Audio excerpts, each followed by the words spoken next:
अस्सलामुअलैकुम viewers and welcome.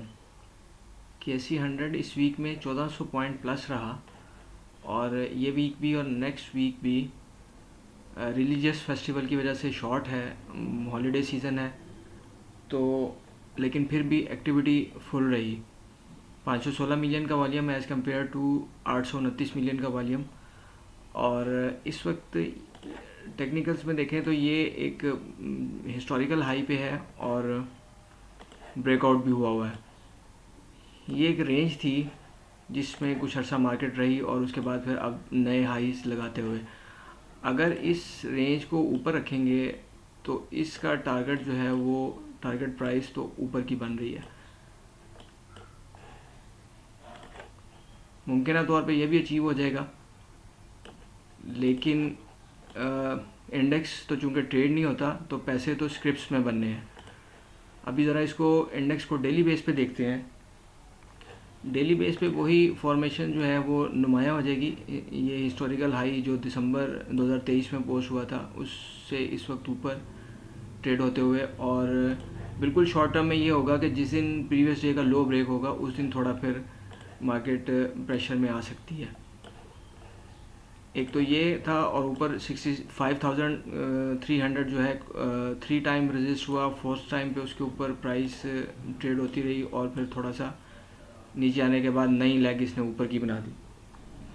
OGDC sideways move देता हुआ और ये 128 रुपये इसका रेजिस्टेंस एरिया था, मार्केट ने उसी को रेजिस्ट किया और ये फ़िलहाल साइडवेज मूव ही आगे भी। अब ये गैप भी है, मार्केट इस गैप को फिल करने भी आ सकती है और फिर नीचे सपोर्ट जो है 118 रुपये और गैप जो है 123 रुपये पे है। 128 से ऊपर निकलने की सूरत में फिर 131-32 और फिर जो है इसका 145 का लेवल जो है वो एक्टिव हो सकता है। सेकेंड लास्ट वर्किंग डे में सीमेंट्स में रैली बनी तो ये फ्लाइंग सीमेंट देखें कैसे अपनी रेजिस्टेंस को उसने ऑनर किया थर्ड टाइम भी।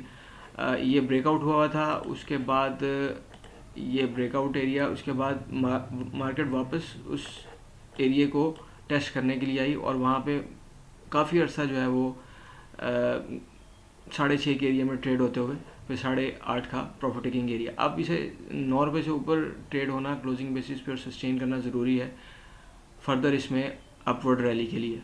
इस वक्त हॉट इशू PIA, लेकिन ये PIA ने अपना हिस्टोरिकल हाई जो 2003 का था उसको टच किया। यहाँ पे ये सर्कल के साथ इसे नुमाया किया गया और इसे अब यहाँ पे देखें तो यहाँ पे अब ये साइडवेज होता हुआ, अगरचे एक रेंज बड़ी है लेकिन फिर भी अब ये इस रेंज के अंदर जो 22 रुपये का हाई है और 33 रुपीज़ का, 22 रुपये का लो और 33 का हाई जो है इसके अंदर फ़िलहाल मार्केट ट्रेड होती हुई लग रही है।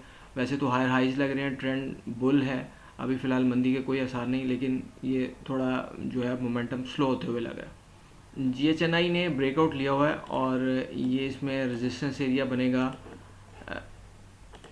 190 का और उसके बाद फिर जो है 205 इसका टारगेट हो सकता है। और अगर इनसे भी ऊपर निकलता है तो फिर ये अच्छी बुल मूव देने के लिए अपने जो 2021 वाले हाईज़ हैं, अगर इनसे भी ऊपर निकलता है ये 210 रुपये और 220 रुपये से ऊपर सस्टेन करने की सूरत में फिर इसके ऊपर की हाईज़ जो हैं वो इंटैक्ट हो जाएंगे जो 300 प्लस का होगा। EFERT डिविडेंड लवर्स के लिए बहुत बेहतरीन शेयर, लेकिन इसने अब ये यहाँ पे इसकी अब डिविडेंड यील्ड जो है यहाँ पे आके थोड़ी आउट हो रही है, इस वजह से इस एरिया में डिविडेंड के लिए इन्वेस्टमेंट करना कोई मुनासिब बात नहीं है। हाँ ट्रेडिंग, लेकिन ये ट्रेडिंग का शेयर भी नहीं है। पायनियर सीमेंट अपनी सपोर्ट एंड रेजिस्टेंस पे जब पब्लिक की पार्टिसिपेशन होती है, लेट पार्टिसिपेशन, तो वहाँ पे मार्केट के रिवर्स होने का टाइम होता है। गाल गनी ऑटोज़ अच्छे बुल ट्रेंड में और इसके ब्रेकआउट के बाद ये अपने 130 और 150 के टारगेट्स के लिए।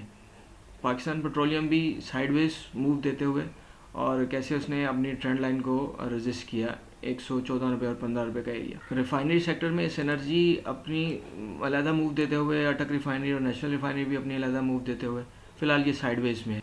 ATRL इस वक्त अपने हिस्टोरिकल हाई से ऊपर ट्रेड हो रहा है और इस वक्त 390 रुपीज़ इसका स्टॉप लॉस रहेगा, इससे नीचे आने की सूरत में फिर थोड़ी गड़बड़ हो सकती है।